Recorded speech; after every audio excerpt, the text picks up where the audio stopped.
नमस्कार मंडळी. ज्येष्ठ नागरिकांच्या प्रश्नांची उत्तरं शोधणारा, त्यांच्या समस्यांची उकल करणारा आणि त्यांना योग्य मार्गदर्शन करणारा उत्तरार्ध हा कार्यक्रम.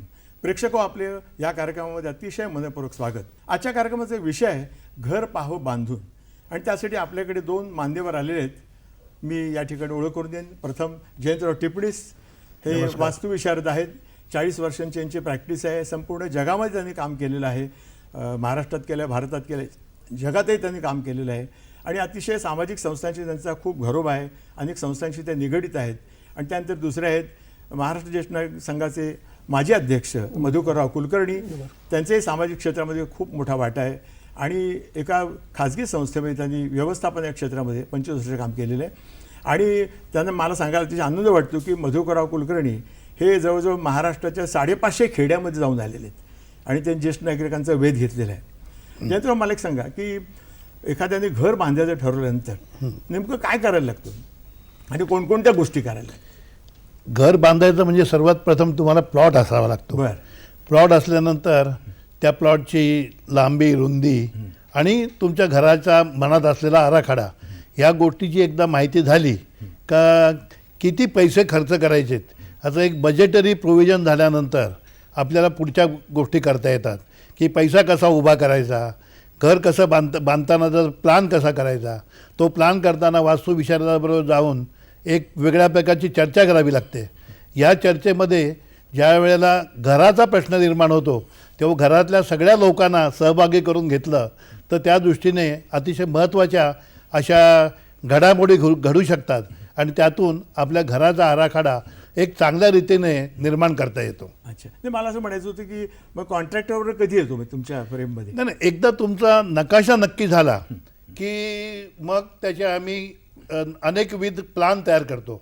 त्या प्लानमध्ये अतिशय जवळनं असं एक तुमची बेडरूम कशी असावी, तुमची लिव्हिंग रूम कशी असावी, तुमच्या घराची साईज कुठली असावी, तुमचं लिव्हिंग रूम कसं असावं, या सगळ्या गोष्टीचा आम्ही विचार करतो. पण त्यानंतर आम्ही तुमच्या बजेटप्रमाणे एक टेंडर तयार करतो. पहिल्यांदा एस्टिमेट करतो, एस्टिमेट तुमच्याकडून पास करून घेतो, मग टेंडर तयार करतो. मग टेंडर काही कॉन्ट्रॅक्टर्सना देऊन त्यांच्याकडून रेट्स मागवतो.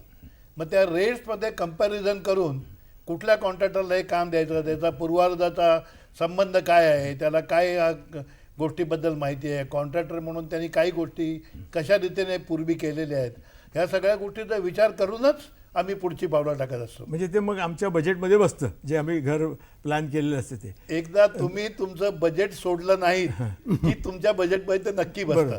पण जर तुमचं बजेटच उलटं सुलटं व्हायला लागलं तर मग मात्र आम्हाला नाच करावा लागतो. पण मला वाटतं की त्याच्याकडे पण नंतर वळूया. मी बघणार आहे त्या प्रश्नाकडे.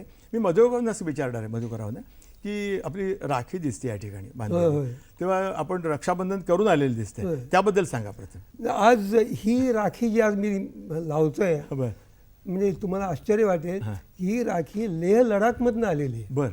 माझी सून तिकडे गेली होती, त्यावेळेस ती घेऊन आली. बरं. आणि मग ती म्हटलं की बा ही आज आपण बांधूया. म्हणजे एक तर त्यांना सुद्धा आपण ते बंधनाचं आश्वासन देऊया. आणि त्याबरोबर म्हणजे हा कार्यक्रम विशेषतः ज्येष्ठ नागरिकांसाठी असल्यामुळं सगळ्यांना तर शुभेच्छा आहेतच, तर मग त्याबरोबर विशेषतः ज्येष्ठ नागरिक स्त्री पुरुषांना माझ्या या रक्षाबंधनाच्या शुभेच्छा यावेळेला मी देऊ इच्छितो. बरं. आपण आता आपल्या विषयाकडे वळूया. सर्वसाधारणपणे काय होतं, ज्येष्ठ नागरिकांचा आपण विषय चर्चा करतो म्हणून सांगितलं की एखादा माणूस क्वार्टर्समध्ये राहत असतो ऑफिसच्या, किंवा काय होतं मुलं मोठी व्हायला लागली की मोठं घर सुद्धा लहान वाटायला लागतं. किंवा माणसाचं एक स्वप्न असतं मी काहीतरी घर बांधेन म्हणून. तर अशा मंडळींना महासंघ काही मदत करतो का हो? नाही काय आहे की आता ह्या बाबतीमध्ये हा प्रश्न चांगला आहे तुमचा. काय म्हणजे ह्या विशेषतः ऑफिसमध्ये ज्यावेळेला आपण काम करतो त्यावेळेला काही वेळेला क्वार्टर्समध्ये राहणं अगदी आवश्यक असतं. पण त्याबरोबर माणसाचं एक स्वप्न असतं की आपलं स्वतःचं काहीतरी म्हणजे एक घर असायला पाहिजे. काय स्मृतीसाठी काहीतरी असतो आणि मग निवृत्तीच्या वेळेला मग त्यावेळेला मग प्रश्न पडतो. आणि विशेषतः आत्ताचं तुम्हाला माहिती आहे म्हणजे काही काही किमती तर अगदी आकाशाला भिडलेल्या आहेत असं झालेलं आहे. पण मग काय करायचं? मग त्यावेळेला आम्ही या लोकांना सल्ला देतो. समुपदेशनाचा आमचा विषय असतो. तर तसं काय म्हटलं तर आर्थिक, आरोग्य, सुरक्षा, निवारा म्हणजे घर. या बाबतीमध्ये जसं टिपणीकर सारखी मंडळी ही सुद्धा आमच्याकडे सदस्य आहेत. आणि मग अशा वेळेला त्यांना आम्ही सांगतो की तुम्हाला घर घ्यायचं ना काय तर टिपणी साहेबांकडे जा, काय ते तुम्हाला योग्य वाट दाखवणं पण महत्वाचं आहे. मला वाटतं एक दूरध्वनी येतोय रवींद्र कुडाळकर नाशिकहून. हा बोला. हॅलो. हा रवींद्रजी बोला. नमस्कार, मी रवींद्र कुडाळकर नाशिकहून बोलतोय. आजचा आपण खूप चांगला विषय घेतलात, त्याबद्दल मी आपलं अभिनंदन करतो. धन्यवाद. माझा प्रश्न असा आहे की घर ही एक प्राथमिक गरज आहे आणि प्रत्येकाला असं वाटतं की आपलं घर आपल्या बजेटमध्ये कोणीही फसवणूक न करता करावं आणि त्याची सुरक्षाही तेवढीच महत्वाची असते. तर घर आपण विकत घेताना त्यामध्ये फसवणूक होऊ नये आणि त्याची सुरक्षाची हमी याबद्दल आपण काय काळजी घ्यावी? धन्यवाद. काय सांगाल जयंतराव? घर बांधताना नेहमी जसा एक वेगळ्या प्रकारचा विचार करून माणूस घर बांधत असतो तसं घराची निवड करताना सुद्धा हा एक महत्त्वाचा भाग असतो की घर कसं असावं पेक्षा तुम्ही ज्या ठिकाणी घर घेणार आहात तिथल्या कॉन्ट्रॅक्टरचा पूर्वानुभव काय आहे, तो जो बिल्डर असला तर त्या बिल्डरने किती घरं बांधलेली आहेत, कशा रीतीने लोकांच्याबरोबर त्यांनी आचारविचार प्रदान केलेले आहेत आणि त्याच्यातून जेव्हा निर्मिती होते त्यावेळेला घराबद्दल एक विश्वास माणसाच्या मनात निर्माण होतो. तो ज्या वेळेला विश्वास निर्माण होईल त्याच वेळेला घराच्या दृष्टीने ही महत्त्वाची गोष्ट ठरते. मला असं वाटतं की एक म्हणच आहे, मी हा जो विषय निवडला त्याच्यामागे एक अर्थ थोडा असा आहे की म्हण अशी आहे, गेल्या मला वाटतं 200-400 वर्षाची म्हण असेल, ती इतकी जुनी असेल, लग्न पाहावं करून आणि घर पाहावं बांधून. मला वाटतं लग्नाचा प्रश्न आपला सुटलेला सगळ्यांचा, पण घराचा प्रश्न राहू शकतो आपला. मी असं विचारेन जयंतरावना की तुम्ही जेव्हा एक आराखडे बनवता तेव्हा ज्येष्ठ नागरिकांच्या मनाचा किंवा मताचा किती विचार करता? काय असतं, जो आराखडा बनवायचा आहे तो जर एखाद्याच्या इंडिव्हिज्युअल घरासाठी असला तर आम्ही प्रत्येक घरातल्या सदस्याला त्याच्यामध्ये सहभागी करून घेतो. परंतु तो जर फक्त ज्येष्ठ नागरिकासाठी असला तर मात्र त्यांच्याबरोबर त्याचा विचारविनिमय करून त्या घराचे आराखडे पूर्ण करत असतो. आणि त्यानंतर मग त्यांना सगळं आम्ही सांगत असतो की बुवा एकंदर तुमचं बजेट एवढं होईल, तुम्हाला एवढं करायचं आहे, तर त्या बजेटमुळे आजकाल जी किमती आहेत त्या किमतीप्रमाणे त्याचं एस्टिमेट एवढं होईल आणि त्याच्यानंतर मग त्यांच्या विचारांनी घर बांधायच्या गोष्टी प्रामुख्याने करत असतो. माझं म्हणणं काय की ज्येष्ठ नागरिक काही वेगळं सांगतात का? त्यांच्यासाठी असं काही केलं जातं का घराच्या संदर्भात? त्यांना म्हणजे जनरली एखादी पूजा रूम हवी असते किंवा एखादा त्यातला माणूस असला तर त्याला एक बार रूम हवी असते किंवा एखाद्या गोष्टीचा विचारविनिमय करण्यासाठी म्हणजे समजा 2-4 मित्र नेहमी बरोबर येत असले तर मग बसण्या उठण्यासाठी एक वेगळी खोली लागते, कारण घरातली जी बाकीची मंडळी असतात त्यांना ते डिस्टर्ब होऊ नये हा त्याच्या मागचा विचार असतो. मधुकर, मला एक सांगा की जेव्हा घर बांधायचं किंवा घर घेण्याचा ज्येष्ठ नागरिक विचार करतात तेव्हा साधारणपणे कल कुठे असतो? शहराकडे असतो का खेड्याकडे असतो? आता काय आहे की म्हणजे 70% मध्यंतरी तुमच्याशी बोलताना 70% जवळजवळ म्हणजे जे ज्येष्ठ नागरिक आहेत हे खेड्यामध्ये राहतात. आणि म्हणजे खेड्यामध्ये सुद्धा एखादं कौलारू घर आपलं असावं, कवी कल्पना आहे. कवी कल्पना आहे घर कौलारू. ही कवी कल्पना जरी असली तरी सुद्धा सत्यसृष्टीमध्ये स्वप्न आणण्याची आवश्यकता असतेच. आणि शहरामध्ये त्यामुळं खेड्यामध्ये सुद्धा. पण मगाशी हा जो विषय फसवणुकीचा निघाला त्या बाबतीमध्ये मला म्हणायचं तिथे सुद्धा फसवणूक होण्याची बरीचशी शक्यता असते. ते शहरामध्येच गोष्टी अशा चालतात असं नाही, हे असतात. पण ह्या वेळेला शहरात काय किंवा खेड्यामध्ये काय, जर मगाशी मस्त तुम्हाला म्हटलं त्याप्रमाणे ह्या वास्तुविशारदांचा सल्ला घ्यावा आणि त्याप्रमाणे कामं करावीत असं आम्ही नेहमी लोकांना सांगत असतो. अच्छा, जे तर मला सांग की अनेक ख्यातनाम मंडळींच्या फार्म हाऊसची तुम्ही रचना केलेली आहे वास्तुविशारद म्हणून, त्यांचा अनुभव काय सांगाल? आता काय, जेव्हा माननीय बाळासाहेब ठाकरेंचं आम्ही कर्जतचं फार्म हाऊस बांधलं, त्यावेळेला बाळासाहेबांनी त्याच्यामध्ये एवढा इंटरेस्ट घेतला होता की प्रत्येक गोष्ट करताना ते प्रत्येक वेळेला विचारविनिमय केल्याशिवाय पुढे जात नसत. आणि ते स्वतःच एक अतिशय उत्कृष्ट असे व्यंगचित्रकार असल्यामुळे अनेक गोष्टी त्यांच्या मनात यायच्या आणि मग त्या प्रत्येक गोष्टीचा उलगडा करता करता पण काय उदाहरणाचं काय सांगाल? उदाहरणाचं काय अनेक गोष्टी यायच्या ते काय, ते आम्हाला त्याचीच उत्सुकता आहे आम्हाला. बरं, की साधारणपणे त्यांना आता भेटायला येणारी माणसं असतात, तर ती भेटायला येणारी माणसं आणखीन त्यांची लिव्हिंग रूम ही एकत्र येऊ नये, ह्याच्यामध्ये भाग पडावा की ते समजा वरच्या खोलीमध्ये बसलेले आहेत आणि खाली जर मंडळी भेटायला आलेली आहेत तर ते खाली बसू शकतात, ते त्यांची वाट बघू शकतात, अशा वगैरे. म्हणजे मला तुम्ही बोलताय म्हणून मला असं सुचलं की कधी कधी अनेक लोक त्यांना भेटायला 10-20 लोक आली तर ती कुठे बसतील किंवा एकच हॉलमध्ये बसतील, VIP काय असतात ते वरच्या रूममध्ये बसतील, अशा टाईपचे काही असेल. मला असंही असतं की कॉमन माणसांसाठी एक जागा वेगळी असते जिथे बाळासाहेब स्वतः येऊन लोकांना भेटतात. आणि काही लोकांना अशा गोष्टी असतात की जिथे त्यांना स्वातंत्र्य असतं की 1-2 माणसांनाच गाठीभेटीसाठी वर बोलवलं जातं, तर अशा याचा गोष्टीचा विचार केला जातो. आपल्याकडे दूरध्वनी येतोय, मधुसूदन कुलकर्णी, बुलढाणा. हॅलो. हा बोला. हॅलो. हा बोला बोला. हॅलो, मी बुलढाण्याहून मधुसूदन कुलकर्णी बोलतोय. हा बोला. मधुकरराव कुलकर्णीशी बोलायचं आहे. हा बोला ना. हे आपण ज्येष्ठ नागरिक संघाचं जे कार्य केलंय, घर बांधलाय, ज्येष्ठ नागरिक संघाचं घर बांधलं, हे कसं बांधलंय आपण? हे फार मोठं जाळं विणलंय ज्येष्ठ नागरिक संघाचं, एक प्रकारचं घरच आहे. हे कशा प्रकारचं बांधलं आपण, त्याच्यात काय कौशल्य आपलं? ज्येष्ठ नागरिकांचं जे घर बांधलं, म्हणजे तुम्हाला म्हणायचं ज्येष्ठ नागरिक भवन जे आम्ही बांधले, त्या बाबतीत तुम्हाला बोलायचं असं मला वाटतंय. बरोबर ना? नाही, त्यांना असं म्हणायचं की हे जे नेटवर्क उभं केलं तुम्ही, जे ज्येष्ठ नागरिक संघटना, त्याच्या संदर्भात. अच्छा, मग त्या बाबतीमध्ये असं आहे की ही ज्येष्ठ नागरिक संघटना उभी करीत असताना म्हणजे जवळजवळ आज गेले 10 वर्ष मी ह्या कार्यामध्ये काम करत असतो. आणि हे करत असताना बऱ्याच अडचणी याच्यामध्ये आल्या. विशेषतः खेड्यापाड्यातनं लोक आम्हाला असं विचारित असत किंवा तुम्ही हे जे इथे येतात संघटन बांधण्यासाठी, तुम्ही आमच्यासाठी काय देणार म्हणून.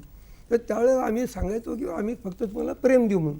पण ज्यावेळेला 1 वर्षानंतर त्यांना जो अनुभव आला किंवा ओळखपत्राच्या बाबतीमध्ये आम्ही काही कामं केली, नंतर मग आरोग्याच्या बाबतीमध्ये कामं केली, आता 500 रुपये BPL म्हणजे बिलो दी पॉवर्टी लाईन, यासाठी जे 500 रुपयाचं जे वेतन मिळतं त्या बाबतीमध्ये काही गोष्टी केल्या. हे सगळं केल्यानंतर ही मंडळी आमच्याकडे यायला लागली की आम्हाला आता संघ बांधायचे म्हणून. आणि अशा प्रकारचं संघटन आम्ही उभं केलं या ठिकाणी. म्हणजे येताना बऱ्याच अडचणी निश्चित आल्या, पण अडचणी पार करण्याची हिंमत ही आम्ही धरली आणि म्हणूनच ते संघटन एवढं मोठं उभं राहिलं. मला असं वाटतं की आपली चर्चा छान चाललेली आहे आणि खूप इंटरेस्टिंग तुम्ही बोलताय, माहिती पण चांगली देत आहे. पण आपण एक छोटासा ब्रेक घेऊया, विश्रांती घेऊया, परत भेटूया. मित्रांनो, उत्तरार्ध कार्यक्रमात आपलं परत एकदा स्वागत. आपण घर पाहो बांधून या विषयावर चर्चा करतोय. मी मधुकर कुलकर्णींना असं म्हणेन की तुम्हाला काही विचार असं वाटतं का जयंतराव टिपणीसांना एखादं? आता जयवंतराव टिपणीस हे स्वतः स्थापत्य शास्त्रज्ञ, शास्त्री त्यांच्या भाषेत बोलायचं आहे काय. तर ज्यावेळेला तुम्ही डिझायनिंग करत असता, निंदाळी म्हणजे अशी, आणि डिझाईन करत असताना अनेक गोष्टी तुम्हाला लक्षात घ्याव्या लागतात. पण हल्ली वास्तुशास्त्राच्या नियमाप्रमाणे सुद्धा डिझायनिंग करावं असा आता नवीन आता म्हणजे हे लागलेलं आहे. तर त्या बाबतीमध्ये तुम्ही डिझाईन करताना त्याची सांगड कशी घालता?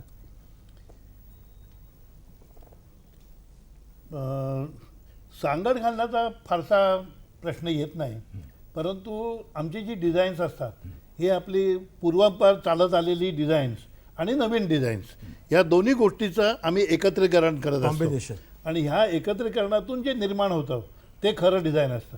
पण हे डिझाईन करताना जर तुम्हाला एखादा प्लॉट असला आणि घर बांधायचं असलं तर मात्र त्याचा विचार करायला लागतो की दक्षिणेला काय असलं पाहिजे, उत्तरेला काय असलं पाहिजे, कुबेराची जागा कुठे असली पाहिजे.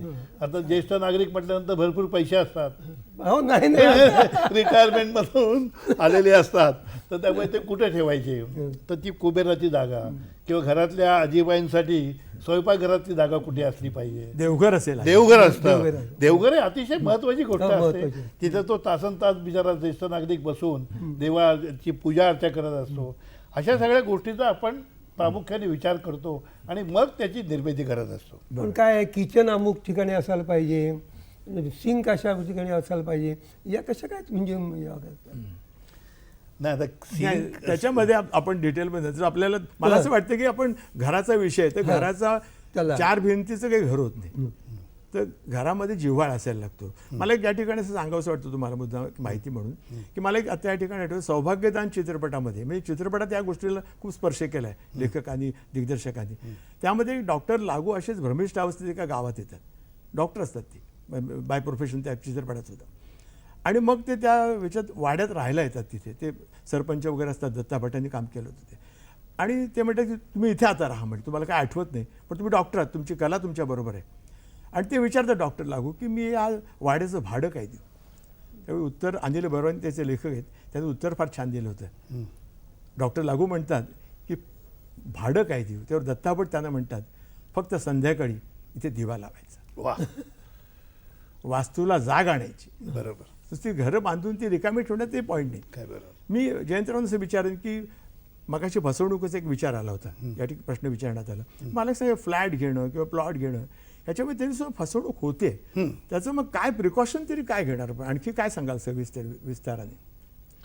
काय असतं, जोपर्यंत तुम्हाला त्या बिल्डरची संपूर्ण माहिती नाही किंवा जो डेव्हलपर आहे त्याची माहिती नाही, तोपर्यंत तुम्ही इन्व्हेस्ट करताना फसवणूक होऊ शकेल हा प्रश्न परमनंट तुमच्या मनात असतो. आणि तो प्रश्न असलाच पाहिजे, कारण काय असतं की आज एखादा बिल्डर पैसे घेतो तुमच्याकडून आणि तुम्हाला काही गोष्टींची डिलिव्हरी देत असतो, पण शेवटच्या टप्प्यामध्ये तो आल्यानंतर अशी परिस्थिती निर्माण होते की त्याच्याकडचेच पैसे संपलेले असतात किंवा तोच पैसे खर्च करून बसलेला असतो आणि मग तुमचं संपूर्ण घरच अडकलं जातं. अशा वेळेला तुम्हाला प्रत्येक वेळेला डोळ्यात तेल घालून त्याच्यावर नजर ठेवावी लागते, काय चाललं आहे काय नाही चाललं आहे. तर ह्या गोष्टी तुम्ही प्रामुख्याने बघायला पाहिजेत. तेव्हा तुम्ही ज्येष्ठ नागरिकांना हा जरूर सल्ला द्या का तुम्ही कुठलंही घर बांधताना डोळे उघडे ठेवून त्याच्याकडे अतिशय नजरेने बघायला पाहिजे, तीक्ष्ण नजरेने बघायला पाहिजे. मला वाटतं एक दूरध्वनी येतोय, प्राध्यापक कुमार काळे, अकोला. हॅलो. बोला कुमारजी, बोला. हॅलो. हा बोला. मी काळे बोलतोय अकोल्याहून. हा बोला. तर सरकारने प्रचंड पैसे पुरवून सध्या घरं बांधली आहेत, फ्लॅट बांधले आहेत मुंबई पुण्यासारख्या ठिकाणी.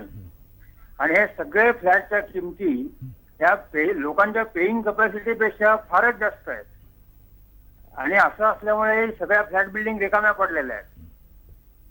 आता या रिकाम्या फ्लॅट बिल्डिंगमुळे दुसरा जो परिणाम होतो की ज्येष्ठ नागरिकांना योग्य किमतीत काही फ्लॅट विकत घेता येत नाही. बरोबर. तुम्ही सांगा. अशा वेळेला काय करावं ज्येष्ठ नागरिकांनी? हां तुम्ही सांगा. ही एक समस्याच आहे मोठी. काय आहे की किमती परवडत नाहीत तिथे आर्किटेक्ट काही विशेष करेल असं मला वाटत नाही. पण सामाजिक अँगलने काय सांगा. पण सामाजिक अँगलनी मी असं सांगेन की अशा रीतीची घरं ही होता विसतो ज्येष्ठ नागरिकांच्या सामाजिक संस्थेत किंवा त्यांच्या गृहनिर्माण संस्थेंना घेऊन द्यावीत, म्हणजे मग ती त्यांना परवडतील सुद्धा आणि माफक किमतीमध्ये ह्या गोष्टींचा वितरण पण होईल. म्हणजे मला असं मागाचा आपला जो विषय चालला त्याकडे मला परत वळावं असं वाटतं की फसवणूक होते, थोडंसं त्यात एक प्रकाश टाकावा असं मला वाटतं, आपण टाकायला पाहिजे. म्हणजे काय होतं माहिती आहे का की कधी कधी अंडर कन्स्ट्रक्शन बिल्डिंग आहे, एखादा फ्लॅट बुक केला आणि तो बिल्डिंग 4-5 वर्ष पूर्णच होत नाही. अशा वेळी मग सगळे उलटे पालटे फासे पडायला लागतात, त्याच्या किमती वाढायला लागतात. मग रेडी पोझिशनमध्येच घ्यावं असं तुम्ही सुचवाल का, असं मी तुम्हाला विचारतो. मी तसं निश्चितपणे तुम्हाला सुचवेन. जर तुमच्या डेव्हलपरवर किंवा बिल्डरवर तेवढा विश्वास नसेल तर तुम्ही रेडी पोझिशनमध्ये जाणं हे सगळ्यात बेस्ट आहे. कारण तुम्ही हातात चाव्या घेता आणि दुसऱ्या हाताने पैसे देता, तर त्यामुळे फसवणूक फार कमी वाव असतो. अच्छा. एक दूरध्वनी येतोय, शेखर छत्रे, काळा चौकी. हॅलो, नमस्कार. मी शेखर छत्रे बोलतोय काळा चौकीवरून. हा बोला. मला असं साहेबांना विचारायचं की आपल्याला या बांधकाम क्षेत्रातला अनुभव आपला दांडगा आहे, पण लोकांना घर घेताना फसवणूक होते हे बऱ्याच वेळा होऊ पण शकते. पण अशी काही उदाहरणं आपण सांगाल की ज्यामध्ये खरोखर फसवणूक होते आणि तिथे आपण लक्ष दिलं पाहिजे. आणि दुसरं असं की ज्येष्ठ नागरिकांसाठी जे घर बांधलं जातं त्या घरामध्ये ज्या सोयी असाव्या लागतात, आपल्यामध्ये त्या काही चांगल्या टिप्स द्या की असं असलं तर ते घर उत्तम राहील. आणि दुसरं म्हणजे ते आपले महासंघाचे जे आहेत त्यांना मला असं विचारायचं आहे की ज्येष्ठ नागरिक भवन आहे त्याच्यामध्ये आयडियल ज्येष्ठ नागरिक भवन कसं असावं. धन्यवाद. तुम्ही सांगा.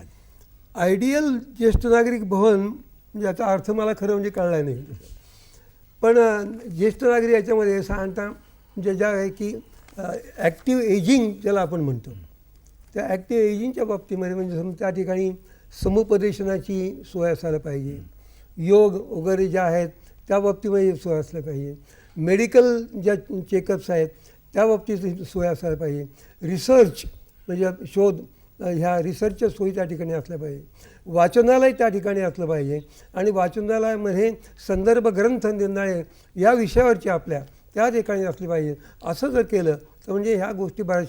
दुसरं की ज्या वेळेला ज्येष्ठ नागरिकांच्या निर्णय सभा होतात त्यासाठी चांगल्यापैकी एक सभागृह त्या ठिकाणी असलं पाहिजे आणि त्या सभागृहाचे लॉजिस्टिक्स जे आहे ते चांगल्यापैकी असायला पाहिजे. या काही काही गोष्टी मला वाटतं यालाच आयडियल ज्येष्ठ नागरिक भवन ते म्हणतात. मला जो प्रश्न पडला तो उत्तर होतं पण तुम्हाला प्रश्न कळणार होते. टिप्पणी साहेब आपण काय सांगाल? बिल्डरबद्दल त्यांनी प्रश्न विचारला आधीचा पूर्वार्ध तुमच्या. त्यांचं म्हणणं बऱ्याचशा अर्थी खरं आहे की नवीन नवीन बिल्डर्स हे बाजारात येतात आणि मोठ्या हिमतीने एखादं घर बांधण्याचं ते आकर्षण लोकांना देतात. हे असं आकर्षण दिल्यामुळे काय होतं की त्यांची जे जवळची मंडळी असतात ती एकत्र येतात आणि मग एखादा फ्लॅट बुक करण्याचं त्यांच्या मनात विचार येतो. ह्याच्यामध्ये मुख्य गोष्ट अशी असते की संपूर्ण पैसे भरून फ्लॅट ताब्यात घेणं कदाचित शक्य नसतं. मग काही माणसं लोनच्या दृष्टीने विचार करतात, काही माणसं हप्ते व वर्षभर एक हप्ते भरले तर कदाचित आम्हाला घर घेता येईल अशा रीतीने विचार करतात. माझ्या माहितीतली या अनेक गोष्टी आहेत पण त्यातली एक गोष्ट प्रामुख्याने अशी आहे की एक बिल्डिंग जी 14-15 मजल्याची बिल्डिंग आहे आणि त्या बिल्डिंगचं काम ह्या बिल्डरनी इतक्या फास्ट गोष्टींनी केलं की म्हणजे आम्हालासुद्धा असं आश्चर्य वाटायला लागलं की हे कसं काय शक्य आहे. एवढं तो फास्ट काम करत गेला आणि शेवटी मात्र त्यांनी त्याचे जे पैसे मिळालेले होते लोकांकडून फ्लॅटचे त्याच्या जे इन्स्टॉलमेंट असतात त्या इन्स्टॉलमेंटप्रमाणे जे पैसे मिळत गेले हे पैसे त्यांनी परदेशी आपल्या बायकोला घेऊन जाऊन मुलाबाळांना घेऊन जाऊन सगळे उडवून टाकले आणि नंतर तो कफल्लक झाला. शेवटी माझ्या माहितीप्रमाणे त्या बिल्डिंगमध्ये राहणाऱ्या लोकांनी एकत्र येऊन पैसे गोळा केले आणि ते पैसे खर्च करून त्यांनी आपली इमारत पूर्ण केली. आजसुद्धा त्या इमारतीला ऑक्युपेशन सर्टिफिकेट मिळालं नाही अशी माझी खात्रीची माहिती आहे. हो हो. आताच बँक लोनचा संदर्भ त्यांनी दिला होता. तर मला सांगा की अनेक ज्येष्ठ नागरिक ते बँकेतनं निवृत्त झालेले तेव्हा त्यांचा बँक लोनसाठी आपण उपयोग करून घेता का? हो निश्चितपणे उपयोग करून घेतो. एक तर म्हणजे काय की बँक लोन म्हणजे त्या अधिकाऱ्यांचा जो उपयोग करून घेतोच पण त्याबरोबर सुद्धा बँकेने काही वकील नेमलेले असतात. बरं. की त्या वकिलांच्या तर्फे म्हणजे सगळ्या गोष्टी तपासून घ्याव्या लागतात म्हणजे अशा. आणि ह्या घेत असताना अनेक गोष्टींचा विचार त्या ठिकाणी म्हणजे हे करायला लागतो. मुख्य म्हणजे त्याच्यामध्ये टिप्पणी साहेब मी ॲग्री विथ मी की कॉमेन्समेंट सर्टिफिकेट आणि कम्प्लिशन सर्टिफिकेट हे अत्यंत महत्त्वाचं या ठिकाणी असतं. दुसरं असं विकासक हा म्हणजे आहे म्हणजे त्याची ज्याला इंटिग्रिटी विश्वासार्हता ही व्यवस्थित असायला पाहिजे आणि ही जर नसेल तर मोठा प्रश्न त्या ठिकाणी निर्माण होऊ शकतो. जर मगाशी मी म्हटलं पत्ता बदलला समजा एखादा माणूस रेंटल याच्यावर राहतो आहे आणि त्याला लोन घ्यायचं आहे आणि त्यांनी एका घरावरून समजा मुलुंडला तो राहायचा आणि त्यांनी भांडूला पत्ता बदलला तर लोन घेताना तर जो ओरिजिनल पत्ता दिलेला असेल तर बँक त्यांना असं सांगणार की तुम्ही पोलिसांकडे याचं रजिस्ट्रेशन केलेलं आहेत का. हा मला वाटतं हा नवीन विषय आहे कदाचित परंतु अशा प्रकारचं रजिस्ट्रेशनसुद्धा करा त्याची सुद्धा शहानिशा हे करावी लागते. दुसरं म्हणजे एक दूरध्वनी घेऊया. निलिमा करंदीकर चेंबूर. हा बोला मॅडम बोला. हॅलो. हा बोला. नमस्कार मी निलिमा करंदीकर चेंबूरून बोलते. बोला. हल्ली मुंबईमध्ये राहायच्या जागेची इतकी ही झालेली गैरसोय की आपल्याला वास्तूचा विचार करता येतो का. कारण या उत्तरेकडे दरवाजा आहे का दक्षिणेकडे, हे असले बघायला वेळ कोणाला असतो सांगा. आणि परत काय असतं, बिल्डरचा इतिहास कोणी बघायचा हो. जे बिचाऱ्यांना राहायला फक्त निवारा हवा आहे, तर त्या माणसानी आपला निवारा योग्य आहे का, आपल्या घरातल्यांना तो पुरेल का, हे बघायला पाहिजे. किंवा आपल्या सगळ्यांना हॉलमध्ये 10 माणसं आली तर ते सगळेजण बसू शकतील, एवढंच बघू शकतो ना. पण आपण बाकीच्या गोष्टींचा विचार कसा करणार आणि बिल्डर विषयी माहिती कशी घेणार सांगा बरं. मला वाटतं ज्येष्ठ नागरिकांनी त्याचं हे हा, करावं, म्हणून त्याला विचार केला त्याचं पाहिजे. उत्तर मला तुम्ही वाटतं. तुम्ही काय सांगा, सांगा? म्हणजे मला कळेल. कारण असे अनेक अडाणी लोक आहेत की ज्यांना बिचारांना कळत नाही, पाणी पाहिजे फक्त वारा पाहिजे, तर अशा वेळेला त्यांनी काय करायचं. नमस्कार. हा वास्तुशास्त्राचा जो विषय आहे, हल्ली अनेक लोक वास्तुशास्त्राच्या दृष्टीने विचार करीत असतात. आणि म्हणून म्हणजे पुष्कळ लोक आमच्याकडे सुद्धा येतात की बा असं आहे, नॉर्थला काय असायला ते पाहिजे. नाही, त्यांचं ते म्हणणं नाही. त्यांचा वेगळा विषय की घर घेताना बेसिकली काय करायचं. त्यांना घरं मिळत नाहीत प्रॉपर, त्यांना ज्या साईजचं घर पाहिजे ते मिळत नाही, ज्या त्यांचे बजेट आणि यांचं गणित जमत नाही. मग तुम्ही त्याला काय मदत, म्हणजे मार्गदर्शन काय करता का असं मला नाही, मार्गदर्शन आम्ही जरूर करतो, पण घर घेताना ज्या अनेक गोष्टींचा विचार करायला पाहिजे. म्हणजे त्या आमच्या दृष्टीने अशा आहेत किंवा घरच्या व्यतिरिक्त म्हणजे ती त्याच्यावरती कोणत्याही प्रकारचा बोजा असता कामा नये. बरं. म्हणजे फ्री फ्रॉम एन्करन्सेस म्हणतात तशा प्रकारचं ते म्हणजे असलं पाहिजे. दुसरं असं की त्याचा शेजार कसा आहे, अच्छा, म्हणजे आजूबाजूला लोकवस्ती कशी आहे, मी याचाही विचार आपण या ठिकाणी कराल. दुसरं असं असतं किंवा ठिकाणी म्हणजे त्या ज्येष्ठ नागरिकांच्या दृष्टीने म्हटलं तर बाजार हा जवळ असायला पाहिजे, बरोबर, आरोग्याच्या सोयी जवळ असायला पाहिजे. नातवंड शाळेत जातात तर प्रत्येक वेळेमध्ये त्यामुळे शाळेचं हे जे आहे ते असायला पाहिजे. हल्ली नवीन जो विषय जो आहे सांगा. की भूकंपाच्या बाबतीमध्ये सुद्धा, तर त्या बाबतीमध्ये त्या बिल्डरनी किंवा यांनी याचा विचार केलेला आहे का, म्हणजे भूकंपाला प्रतिरोध करू शकेल की नाही, अशा प्रकारचा विचार केलेला काय, हे करायला पाहिजे. दुसरं महत्त्वाचं असं आहे की ज्यावेळेला आपण घर घेतो त्यावेळेला मी कालच पुण्यामध्ये होतो तर काही जाहिराती मी पाहिल्या.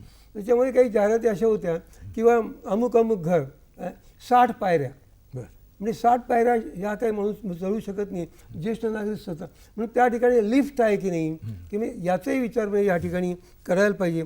आणि दुसरं जॉगिंग पार्क ह्या गोष्टी आहे की या सगळ्या गोष्टींचा विचार आपण जर केला. दुसरं असं की पेमेंट शेड्यूल, हे फार महत्त्वाचं आहे. बरोबर. पेमेंट शेड्यूल कसं आहे आणि म्हणजे एकदम पैसे द्यायचे किंवा हप्त्याने द्यायचे, that is also more important. ह्या सगळ्या गोष्टींनी विचार केला. आपण जे कागदपत्र आहेत त्याच्याशी तुम्ही संबंधित आहात. कागदपत्र कुठले लागतात बँक लोनसाठी, आणि मग कुठले कागदपत्र नसले तर लोन नामंजूर होण्याची शक्यता, बेसिक काय लागतं तुम्ही काय. आता तुमचं समजा घर बांधायचंय तर तुम्हाला 7/12चा उतारा लागतो जमिनीचा. त्याचप्रमाणे त्याच्यावर 7/12चा उतारामध्ये सगळ्या माहिती येतात की त्याच्यावर काय बोजा आहे की नाही किंवा काय आहे की नाही वगैरे. त्यानंतर तुमचे प्लान पास झालेत की नाही, म्हणजे NA परमिशन आहे की नाही, NA परमिशन आल्यानंतर प्लान पास झालेत की नाही, प्लान पास झाल्यानंतर मग तुम्हाला जे पैसे भरावे लागतात, म्हणजे बँक जी लोन देणार त्याचे उरलेले जे पैसे असतात, समजा बँकेने 70% 80% लोन दिलं तर 20% भरायची तुमची कुवत आहे की नाही, अशा गोष्टी तुम्हाला बघायला लागतात. पण नामंजूर कुठल्या कारणाने होतं, काय दिलं नाही तर 1 लाईनमध्ये काय सांगा. 1 लाईनमध्ये जर तुमचं प्लॉटचं मार्केटेबल टायटल नसेल तर ते रिजेक्ट होऊ शकतं. आणि फ्लॅटच्या संदर्भात काय सांगा. फ्लॅटमध्ये असं असतं की त्या बिल्डरनी ऑलरेडी जमीन घेतलेली असते, त्यामुळे त्याच्याकडे सगळी डॉक्युमेंट्स असतात. ती डॉक्युमेंट्स एकदा तुम्ही बँकेत दिलीत का बँकेचं लिगल डिपार्टमेंट ते चेक करतं आणि एक व्हॅल्युअरकडून, आर्किटेक्ट व्हॅल्युअर जो असतो त्याच्याकडून बँकेला सर्टिफिकेट लागतं की बाबा ह्या फ्लॅटची किंमत एवढी एवढी होईल. ते एकदा किंमत नक्की झाली की मग बँक लोन द्यायला तयार होते. त्याबरोबर एक आहे की 40 वर्षाचा रेकॉर्ड बघावा लागतो, हे पण बघावं लागतं ना, म्हणजे त्या प्लॉटचा साधारणपणे 35 वर्षाचा. 40 वर्ष असा म्हणजे बँकेमध्ये आम्हाला म्हणजे सांगितलं. बरं ठीक. एक दूरध्वनी येतोय, विजय सालियन, गोरेगाव. हा बोला विजयजी. हा बोला. हा बोला बोला. हेलो. हा बोला. Good afternoon sir. Good afternoon. मैं आज ये टोटल बॉम्बे में. हेलो. हाँ बोलिए.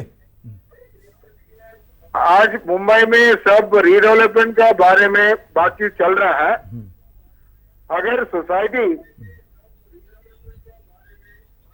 हाँ आज सोसाइटी वाले ने खुद अपना रीडेवलपमेंट करता है तो उसमें क्या प्रॉब्लम है, क्या मुनाफा है? काय सांगा तुम्ही redevelopment mister Salian, do you know Marathi? ठीक है कैन यू अंडरस्टैंड? हाँ सांगा अच्छा, इसमें ऐसा है कि रीडेवलपमेंट करते समय यदि अपने आप रीडेवलपमेंट करोगे तो वो सबसे अच्छा रहता है। आज कोई भी बिल्डर बाहर से आता है और रीडेवलपमेंट का काम करना चाहता है तो उसका मुनाफा वो पहले से निकाल के लेता है।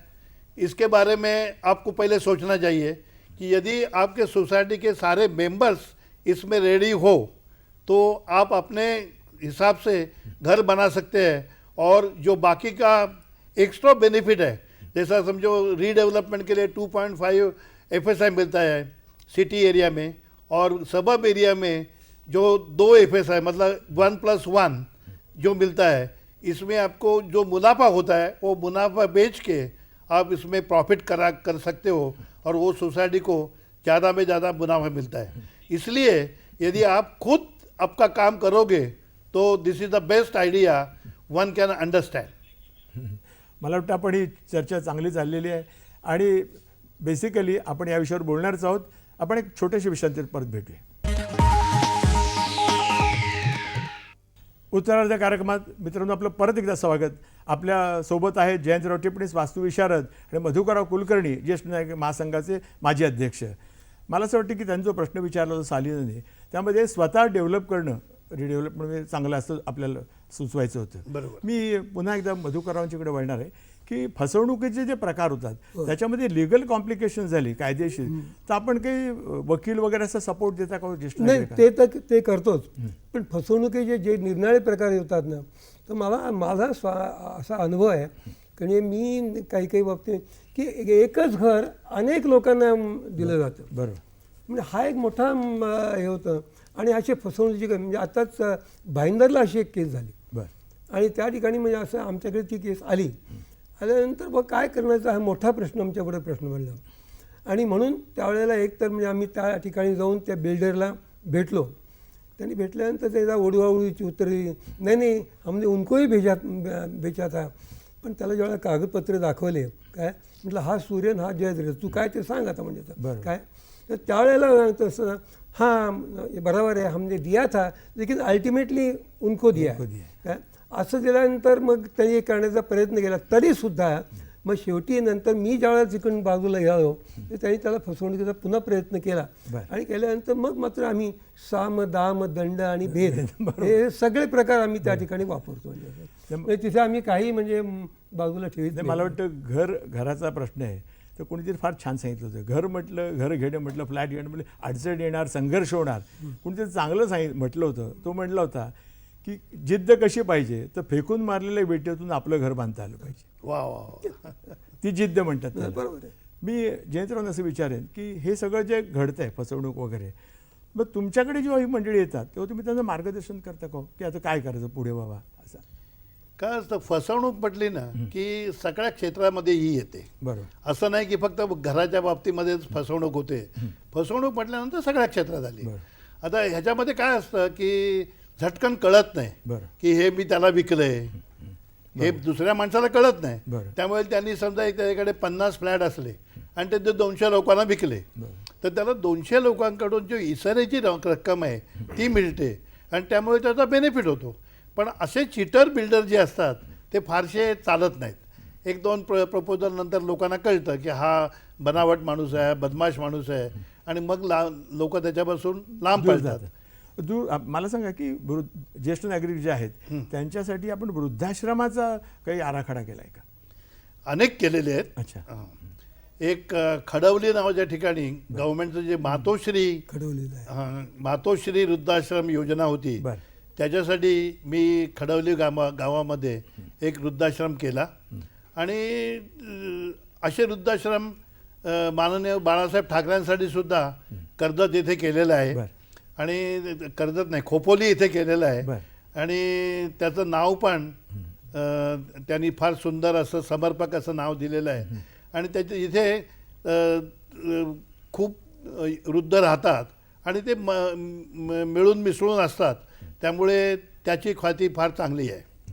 मला सांगा शाळा, वसतिगृह किंवा धार्मिक स्थळे जी आहेत, मंदिर आहेत, मस्जिद आहे, ह्याचे आपण आराखडे करता तेव्हा कोणत्या प्रेरणेने करता ते काय सांगा? प्रामुख्याने विचार केलात तर ही प्रेरणा ही सेवाभावी असते बरं. आणि सेवेतूनच ती निर्माण होते. बरं. मी शाळा, कॉलेजेस, आता लहान मोठी कॉलेजेस तुम्ही सोडा, पण शाळा, रुग्णालय ह्यांच्याकडून माझा फीज घेत नाही. बरं. अच्छा. हे पहिल्यापासून मला एक अशी परमेश्वराने प्रेरणा दिलेली आहे की ही सेवा सेवा म्हणून म्हणूनच कर. तू कर. आणि 1970 सालापासून जेव्हा मी प्रॅक्टिस चालू केली बरं. तेव्हापासून मी अच्छा. अशा रीतीची फी म्हणजे घेत 40 वर्ष तुम्ही सेवा म्हणून करता येते. आणि माझ्याकडे पैसे आहेत. बरोबर. त्यामुळेच पैसे आले. आले. हो. त्या सेवेतनं आलेले. सेवेतून आले. इतर सांगा धार्मिक स्थळांचं करतात तेव्हा काय विशेष काही आहे? धार्मिक स्थळांकरता पण मी पैसे घेत नाही. अच्छा. मी आता बेंगलोरला एक छान सुंदर मस्जिद बांधली. बर. त्याचप्रमाणे आचरा नावाचं जे एक सिंधुदुर्गामध्ये गाव आहे बर. तिथे एक मस्जिद बांधतोय मी. जैन टेम्पल्स बांधली. अच्छा. जैन उपासनालय बांधले मी. अनेक मंदिरं बांधलेली आहेत. अच्छा. तर त्यातलं चांगलं मंदिर हे नागपूरला गजानन महाराजांचं आहे. अच्छा. बर. नंतर इथे राम मंदिराची उभारणी माहीमला मी केलेली आहे. त्याचप्रमाणे मी चर्च बांधलेलं आहे. अच्छा.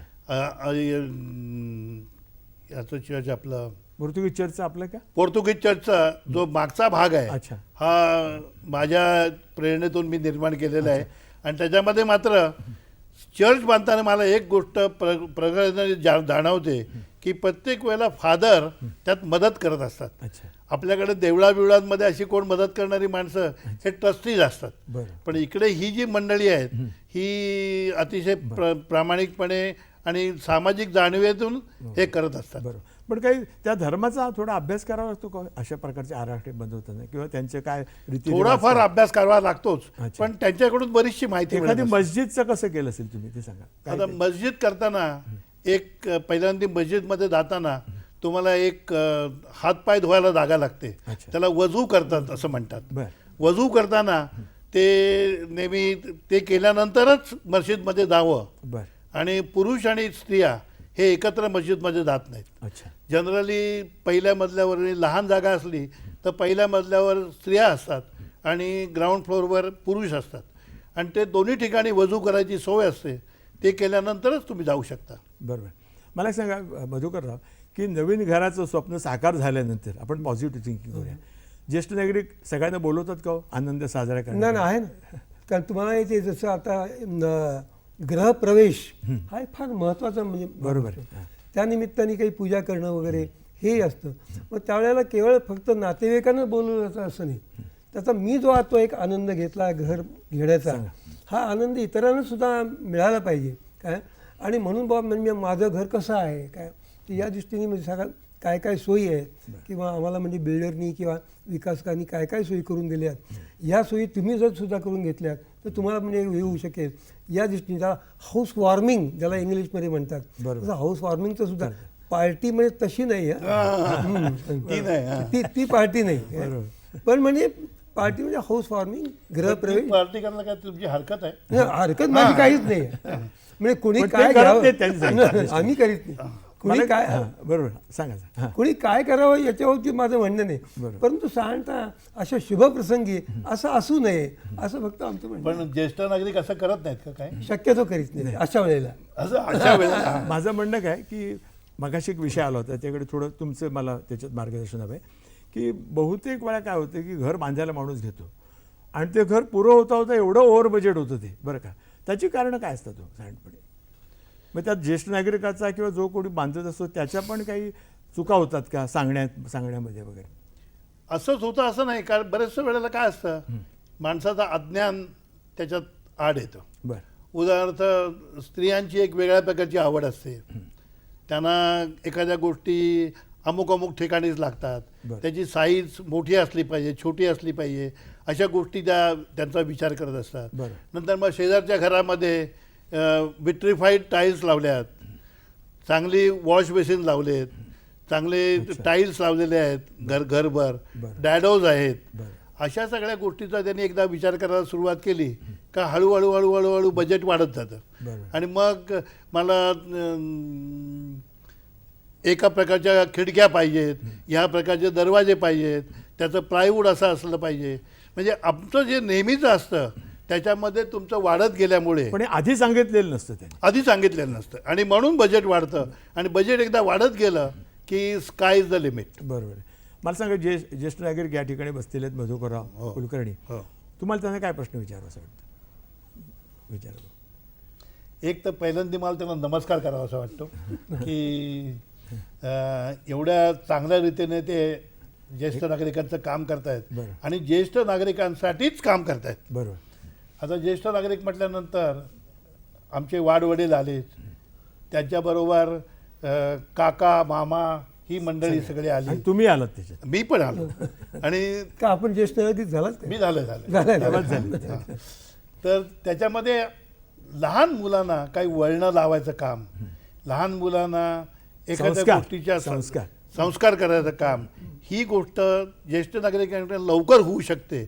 आणि म्हणून त्यांनी कुठल्या प्रकारची कामं करावीत असं त्यांनी आम्हाला सांगावं असं मला त्यांना विनंती करावी. ज्येष्ठ नागरिकांनी म्हणजे आपल्या नातवंडांना, मुलांना संस्कार करावे, वळण लावावं, हे सगळ्या गोष्टी अगदी बरोबर आहेत. आणि आत्ता म्हणजे अगदी मी म्हटलं तर आपली एक पिढी अगोदर या गोष्टी सगळ्या व्यवस्थित होत होत्या, नाही असं नाही. म्हणजे आता घरामध्ये समजा कोणती ना काही स्तोत्र म्हणणं काय किंवा काही व्हॅल्यूज जे आहेत किंवा खरं बोला काय, वाढवाडल्यांना नमस्कार करा. आता नमस्कार करताना सुद्धा हल्ली नमस्काराची पद्धती ही अशी पायाला हात लावून अशी झालेली आहे. पूर्वी अशी वाकून नमस्कार करण्याची ही एक पद्धती होती. म्हणजे केवळ पायाला हात लावून नव्हे, वाकून नमस्कार करणं, ह्या काही ज्या व्हॅल्यूज आहेत, या व्हॅल्यूज बाबतीमध्ये संस्कार आपण निश्चितपणे करीत होतो. पण आता या नवीन याच्यामध्ये मात्र हे संस्कार, आता हा प्रश्न आता हा राहिलाच नाही.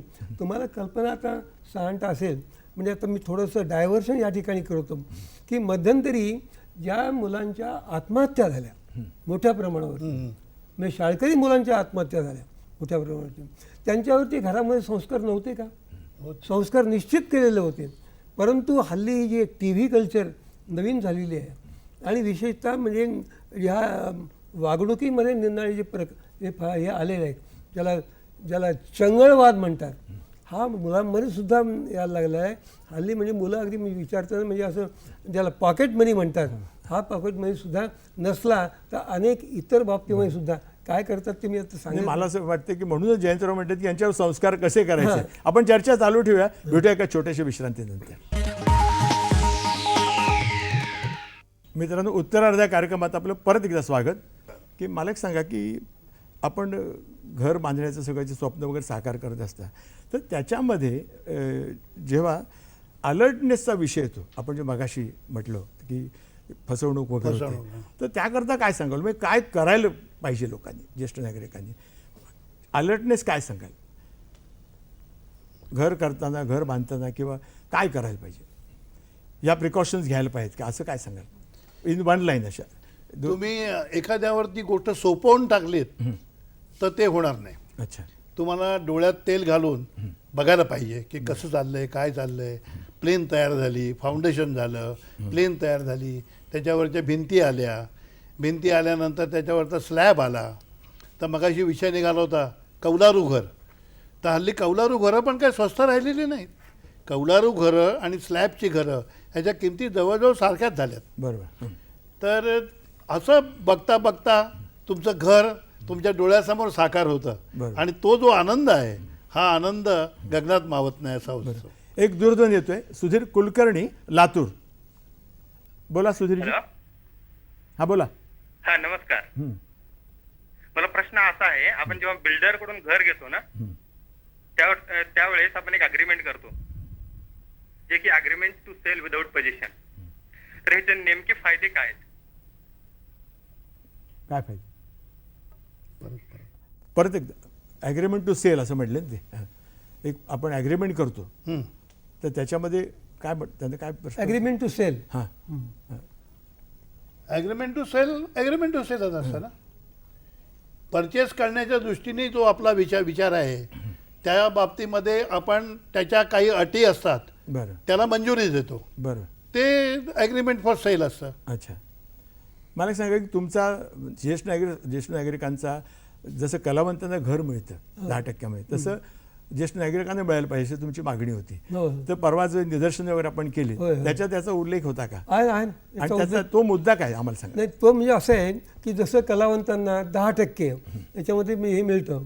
तर आता ही national policy for older persons बरं ही 1999ची ही अजून महाराष्ट्र गव्हर्नमेंटनी अजून मान्य केलेली नाही आहे. आणि ती केलेली नसताना त्याच्यामध्ये जो आम्ही एक ड्राफ्ट तयार केलेला आहे तर त्या याच्यामध्ये जे 10%मध्ये काही जसं आरक्षण आहे तसं कमीत कमी 5% तरी आरक्षण हे म्हणजे ज्येष्ठ नागरिकांना मिळावं अशी आमची मागणी आहे. काय गव्हर्नमेंटनी त्यांच्या ज्या आराखड्यामध्ये ज्या सगळ्या गोष्टी बोललेल्या आहेत त्याच्यामध्ये आहेत. अच्छा. परंतु म्हणजे बोलायचं एक आणि करायचं एक. मी आता शासनावरती टीका करू इच्छित नाही परंतु ज्या आहेत या गोष्टी अशा आहेत आणि त्यामुळं मोठा प्रश्न हा निर्माण होतो असा. त्यामुळे 10% इथे झाली तर बराचसा. दुसरं असं की एल्डर्स विलेज नावाची एक संकल्पना पाश्चात्य राष्ट्रामध्ये आहे. बरं आपल्याकडे ती राष्ट्र अजून आलेली नाही आहे की सगळे जे एल्डर्स असतात त्या लोकांना राहण्यासाठी एका ठिकाणी म्हणून एल्डर्स विलेज म्हणून बांधलं जातं. अर्थात आता पुण्याला अतिथी हे एक परंपरेने जे बांधले आहे तर ते अशा प्रकारे बांधलेले आहे की ज्येष्ठ नागरिकांना निरनिराळ्या सोयी त्या ठिकाणी आहे. अगदी मनोरंजनापासून जेवणाच्या वगैरे सगळ्या प्रकारच्या सोयी त्या ठिकाणी केलेल्या आहेत. हे अशा प्रकारचं म्हणजे आहे. पण विरंगुळा तुमच्याकडे फार महत्त्वाची ज्येष्ठ नागरिकांना. तर विरंगुळ्यासाठी काय काय असतं तुमच्याकडे. आता विरंगुळा ह्या दृष्टीने म्हटलं जाईल तर तसं म्हटलं डे केअर सेंटर ही जी संकल्पना आहे किंवा मल्टी सर्व्हिस सेंटर ही जी संकल्पना आहे त्याचं असं आहे की आता डे केअर सेंटर हा जो आहे की साधारणतः आजोबा आजी काय ही घरी समजा आहेत मुलगा सून हे सगळे कामावरती वगैरे जातात काय मुलंसुद्धा शाळा कॉलेजमध्ये गेल्यानंतर मग एकाकीपणा जो तो जाणवतो काय करणार. आणि विशेषतः दोघंजणं असले तर निदान थोड्याशा जरी गप्पा त्याला अर्थात डायलॉग संवाद संवाद तरी करू पण आयुष्याच्या उत्तरार्धात तो संवादही संपतो. बरं काही वेळेला नुसतं एकमेकांकडे पाहत राहणं एवढ्याच काही गोष्टी घडत असतात आणि हे मोठा मजेचा विषय होतो. मग अशा वेळेला हा एकाकडे कसा घालवायचा यासाठी डे केअरची संकल्पना डे केअर सेंटर्स ही संकल्पना आलेली आहे. अच्छा. मग त्याच्यामध्ये मग अध्यात्माच्या बाबतीमध्ये काही विचार असतो मनोरंजनाच्या बाबतीमध्ये काही विचार असतो आरोग्याच्या बाबतीमध्ये काही विचार असतो आणि या सगळ्या गोष्टी त्या ठिकाणी म्हणजे काही ठिकाणी तर म्हणजे गुजरातमध्ये मी असे एक डे केअर सेंटर पाहिलं आहे की त्या ठिकाणी त्यांना संध्याकाळी नाश्त्याची सुद्धा सोय त्यांनी त्या ठिकाणी केलेली आहे. बरं हां. मला वाटतं एक दूरध्वनी येतोय सखाराम शिंदे बोरवली. हा बोला शिंदे साहेब बोला. हा बोला. नमस्कार साहेब मी सखाराम शिंदे बोलतोय बोरवलीहून. माझा एक प्रश्न आहे की आमची एक सामाजिक संस्था आहे बरं आणि आमच्या म्हणजे समाज बांधवांचं असं ध्येय आहे की मुंबई आणि आसपास जवळ आमचं एक सभागृह व्हावं. बरं पण त्याच्यासाठी जो निधी वगैरे लागतो तो आमच्याकडे पुरेसा नाही आहे. तरी पण आम्ही प्रयत्न करतो आहोत आणि भूखंड मिळवण्याच्या प्रयत्नात आहोत.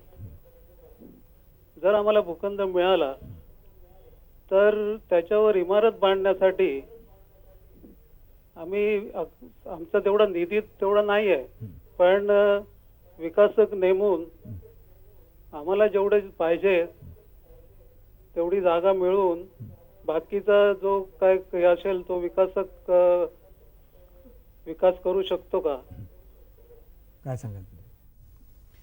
आज रक्षाबंधनाचा दिवस आहे. तुम्ही एक चांगला मुद्दा उपस्थित केलेला आहे. तेव्हा माझा असा विचार आहे की तुमच्या हाताला राखी बांधावी आणि ही जी तुमची संकल्पना आहे ही प्रत्यक्षात येण्यासाठी जी काही मदत लागेल ती संपूर्ण मदत मी तुम्हाला सेवाभावाने देईन. जरूर माझा पत्ता तुम्ही अशोकराव शेवडेंकडून घ्या आणि मला येऊन भेटा. नाही त्यांना असं म्हणायचं होतं की शक्य आहे का ते. शक्य आहे ना. कशा प्रकारे शक्य आहे. अच्छा. त्यांच्याकडे पैसेच नाहीत म्हटल्यानंतर सध्या तो त्यांनी निधी उभारणं गरजेचं आहे. मी माझी सेवा त्यांना देईन, परंतु ती सेवा देताना जी बिल्डिंग बांधायला पाहिजे ती बिल्डिंग बांधण्यासाठी जो निधी लागेल तो त्यांना उभारावाच लागेल. बरोबर. त्या दृष्टीने मी म्हटलं निधीमध्ये थोडं जरी कमी म्हणून माझा सेवेचा जो आकार असेल तो घेतला जाणार नाही. मगाशी आपण म्हटलं की शाळा, वसतिगृह किंवा धार्मिक स्थळं यांची आपण सेवाभावी वृत्तीने करताय कामं. या ठिकाणी मी हे सभागृह आहे. ठीक आहे. या ठिकाणी मला समारोप करताना जयंतरावांचा एक छोटासा प्रश्न विचारावासा वाटतो ज्येष्ठ नागरिकांच्या वतीने, की उद्या ज्येष्ठ नागरिक किंवा आजही तुमच्यासमोर उभा राहिला, समजा मला घर घ्यायचं आहे किंवा घर बांधायचं आहे, तर तुम्ही काय त्याला सहकार्य कराल? तुमच्याकडनं तुम्ही सगळ्यांचंच ज्येष्ठ नागरिकांना ही फॅसिलिटी द्याल का, असं मला म्हणायचं. नक्कीच देईन. तो आल्यानंतर मी त्याच्याकडे असलेल्या पैशाविषयी बोलीन, काय त्याचा एकंदर विचार आहे, त्याला कुठे घर घ्यायचं आहे, तेवढे पैसे त्याच्याकडे उपलब्ध आहेत की नाही, अशा सगळ्या गोष्टीचा सेवाभावी वृत्तीने करणार का ज्येष्ठ सेवा मी ह्याच्यासाठी त्याच्याकडनं चार्ज नाही घेणार. मी अशामुळे बरीच माणसं येतात बरोबर आणि मी करत असतो. मला असं वाटतं हा खूप विस्तीर्ण विषय आहे आणि आपण याच्यावर आणखी बोलू शकतो. परत या मंडळीत आपण बोलावू. या ठिकाणी जाता जाता मला असं एकच सांगावंसं वाटतं की यातला प्रत्येक माणूस काही ज्येष्ठ घर बांधू शकेल किंवा फ्लॅट विकत घेऊ शकेल असं नाही, पण मी तरुण पिढीला मात्र जरूर सांगेन की आपण मात्र ज्येष्ठ नागरिकांच्या काळजात जरूर घर बांधा आणि आपल्याला कुठे जर ज्येष्ठ नागरिक अडचणीत किंवा असे दिसले तर आपण त्यांना जरूर मदत करा आणि त्यांचे आशीर्वाद घ्या. हे आशीर्वादच तुम्हाला भविष्यामध्ये उपयोगाला येतील. या ठिकाणी जयंतराव टिपणीस आणि मधुकर कुलकर्णी या कार्यक्रमात आले आणि त्यांनी अतिशय चांगलं मार्गदर्शन आपल्याला केलेलं आहे. मी या ठिकाणी त्यांचे सह्याद्री वाहिनीतर्फे आभार मानतो.